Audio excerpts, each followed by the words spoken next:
नमस्कार दोस्तों, मैं गौरव ग्रैंडी आप सभी का स्वागत करता हूँ आज की इस वीडियो में। दोस्तों 90% लोग ये सोच के इन्वेस्ट करते हैं कि जिससे उनका पैसा कंपाउंडिंग हो, उनका पैसा डबल हो और उसपे अच्छा रिटर्न मिले। पर उनको ये पता नहीं होता कि जो वो इन्वेस्टमेंट सोच के कर रहे हैं, वो उनके लिए इन्वेस्टमेंट नहीं है। जी हाँ दोस्तों, बहुत सारे लोग इन्वेस्टमेंट को प्रॉपर तरीके से नहीं जानते हैं, बस देते हैं। पर उनको ये समझ नहीं होता कि वो लॉन्ग टर्म में चल के वो उनके लिए इन्वेस्टमेंट बनेगा या जस्ट एक इन्फ्लेशन को बीट करेगा या एक नॉर्मल रिटर्न देगा। इन्वेस्टमेंट यानी कि जो आपका कैपिटल है वो फ्यूचर में आप वेल्थ को इंक्रीज करे। अगर आपके जो वेल्थ को आप जहाँ पे इन्वेस्ट किए हो, अगर वो आपके वेल्थ को इंक्रीज करता है तो वो आपके लिए इन्वेस्टमेंट है। मैं पर्सनली ऐसा मानता हूँ। अगर आप अपने जो अमाउंट को कहीं लगा रहे हो, अगर वहाँ पे आपको प्रॉपर रिटर्न अगर नहीं मिल पा रहा है, जिससे आप अपना इन्फ्लेशन भी बीट नहीं कर पाओगे और आप अगर अपना जस्ट नॉर्मल इन्फ्लेशन बीट कर पाते हो, तो वो आपके लिए मैं जो मेरा पर्सनल मोटिव है, वो मेरे लिए इन्वेस्टमेंट नहीं है। तो दोस्तों आज हम इस वीडियो में जानेंगे कि इन्वेस्टमेंट का प्रॉपर तरीका क्या है और जो 90% लोग ये गलती कर रहे हैं इन्वेस्टमेंट के नाम पे, वो उसको हम कैसे सुधार सकते हैं आने वाले टाइम में और इसको हम और अच्छे तरीके से कैसे करें। तो दोस्तों वीडियो शुरू करने से पहले मैं बता दूं, मैं कोई फाइनेंशियल एक्सपर्ट नहीं हूं, ना कोई फाइनेंशियल एडवाइजर हूं। ये वीडियो सिर्फ नॉलेज के पर्पज से बनाया जा रहा है। और आप अगर इन्वेस्टमेंट करना चाहते हैं तो आप प्रॉपर किसी फाइनेंशियल एक्सपर्ट या फाइनेंशियल एडवाइजर की सलाह से ही इन्वेस्ट करें या अपने सूझबूझ से अपने समझदारी के साथ ही इन्वेस्ट करें। दोस्तों लोगों को क्या लगता है कि वो किसी भी पॉलिसी को खरीद रहे हैं, किसी भी इंश्योरेंस को खरीद रहे हैं, वो भी उनके लिए इन्वेस्टमेंट है। पर ऐसा नहीं होता दोस्तों।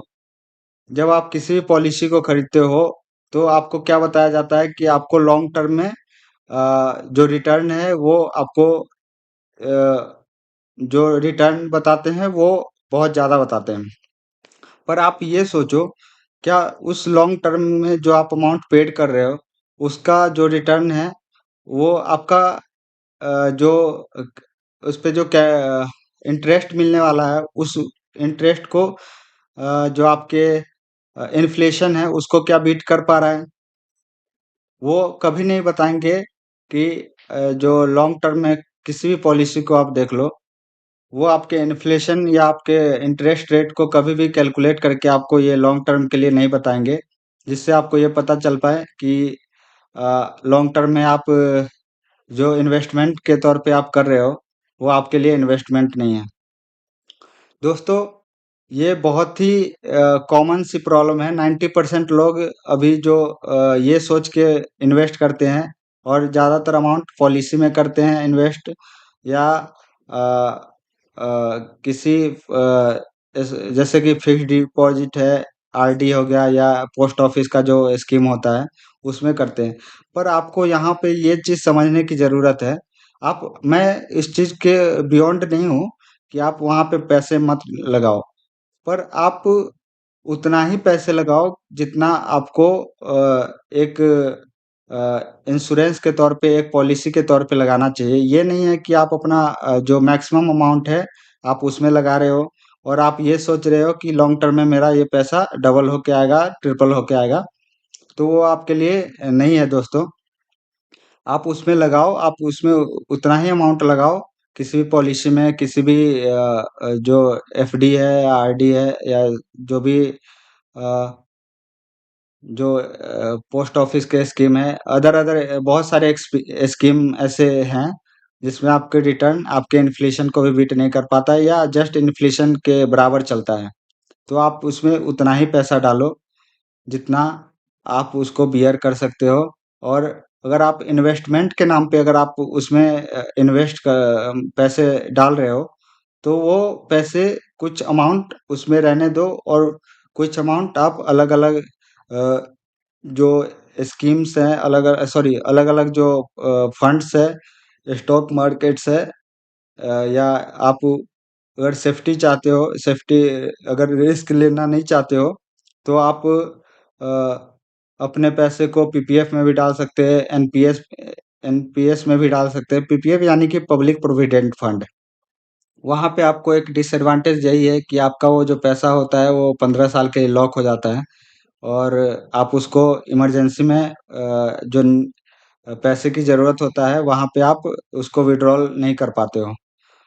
और अगर आप पीपीएफ या एनपीएस या इस टाइप के जो स्कीम है उसको अगर नहीं यूज करना चाहते हो, तो का आपके लिए जो बेस्ट ऑप्शन है वो म्यूचुअल फंड है। म्यूचुअल फंड इसलिए है क्योंकि दोस्तों वहाँ पे आपको फ्लेक्सिबिलिटी मिलता है।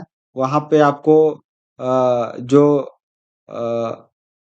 आप अपने अकॉर्डिंग वहाँ पे भी फ्लेक्सिबिलिटी के अकॉर्डिंग आप वहाँ पे भी ये कर सकते हो कि आप जो मंथली अमाउंट है उसको आप अपने अकॉर्डिंग, जैसे आप किसी भी पॉलिसी में मंथली अमाउंट पेड पेड करते हो, तो आप उसी प्रकार से आप वहाँ पे भी सेट कर सकते हो मंथली अमाउंट, जिससे आपके वो ऑटो डेबिट होता रहेगा आपके बैंक अकाउंट से। और ये चीज़ को समझना बहुत ज़रूरी है। आप अगर म्यूचुअल फंड में इन्वेस्ट करते हो तो वो प्रॉपर तरीका है इन्वेस्टिंग का, और उसमें आपको एक जो एवरेज रिटर्न है 10 से 12% का देखने को मिल जाएगा, जो कि आपके इन्फ्लेशन को बीट करता है। तो मेरे लिए वो एक एज ए इन्वेस्टमेंट होता है, मैं मानता हूँ। और रियल में भी इन्वेस्टमेंट के तौर पे उसको काउंट कर सकते हैं। इसी प्रकार से अगर आपको स्टॉक मार्केट का नॉलेज है तो आप डायरेक्ट स्टॉक मार्केट में आप पैसे लगा सकते हैं। वहाँ पे भी आपको अच्छे रिटर्न्स देखने को मिल जाएगा, डिपेंडिंग अपॉन आपका फंडामेंटल एनालिसिस कैसा है, आपका टेक्निकल एनालिसिस कैसा है। क्योंकि दोस्तों उसमें रिस्क ज़्यादा है, तो आपको प्रॉपर अगर फंडामेंटल और टेक्निकल एनालिसिस करना आता है तो ही आप उसमें पैसे इन्वेस्ट करें, अदरवाइज आप ना करें। और मैं किसी भी पॉलिसी में फिर से बताना चाहता हूँ, मैं किसी भी पॉलिसी के बियॉन्ड नहीं हूँ, और किसी भी अ, जो इन्वेस्टमेंट का जो तौर तरीका है उसके खिलाफ नहीं हूँ। बस मैं आपको ये बताना चाहता हूँ कि जो आप मैक्सिमम अमाउंट उसमें ये समझ के डाल रहे हो कि आपके लिए वो इन्वेस्टमेंट है, वो मैं समझता हूँ कि वो इन्वेस्टमेंट नहीं है। वो जस्ट एक जो आपका जो अमाउंट है उसको जस्ट एक मेंटेन करके चलता है आपके इन्फ्लेशन के साथ। तो उसी अकॉर्डिंग आप अगर इन्वेस्टमेंट के पर्पज से आप उसमें पैसे लगा रहे हो, तो उसमें से पैसे आप डिडक्ट करके, रिड्यूस करके, या आने वाले टाइम में उस जो आप प्लानिंग करके चल रहे हो, तो उसमें आप पैसे ना डाल के आप कहीं म्यूचुअल फंड में डालो, या किसी भी बड़े बहुत अच्छे अच्छे फंड्स आ गए हैं, वहाँ पे आप इन्वेस्ट करो, जहाँ पे आपका रिटर्न अच्छा मिले और आपके लिए वो प्रॉपर इन्वेस्टमेंट बन सके। तो दोस्तों वीडियो कैसा लगा, लाइक करके कमेंट करके ज़रूर बताएं, और चैनल को अभी तक सब्सक्राइब नहीं किया है तो सब्सक्राइब कर ले, बेल आइकन को दबा ले, जिससे आपको आने वाले अगले वीडियो का भी नोटिफिकेशन मिलता रहे। और जैसा कि मैंने पहले बताया था, मैं कोई फाइनेंशियल एक्सपर्ट नहीं हूँ, जस्ट मैं अपने जो पर्सनल जो एक्सपीरियंस है, पर्सनल जो नॉलेज है, मैं उसको शेयर कर रहा हूँ। और ये अगर आप इन्वेस्टमेंट करना चाहते हैं तो पहले आप अपने फाइनेंशियल एक्सपर्ट या फाइनेंशियल एडवाइज़र की सलाह लें, और अपने जो नॉलेज है उसको यूटिलाइज करके आप प्रॉपर इन्वेस्टमेंट करें। धन्यवाद दोस्तों।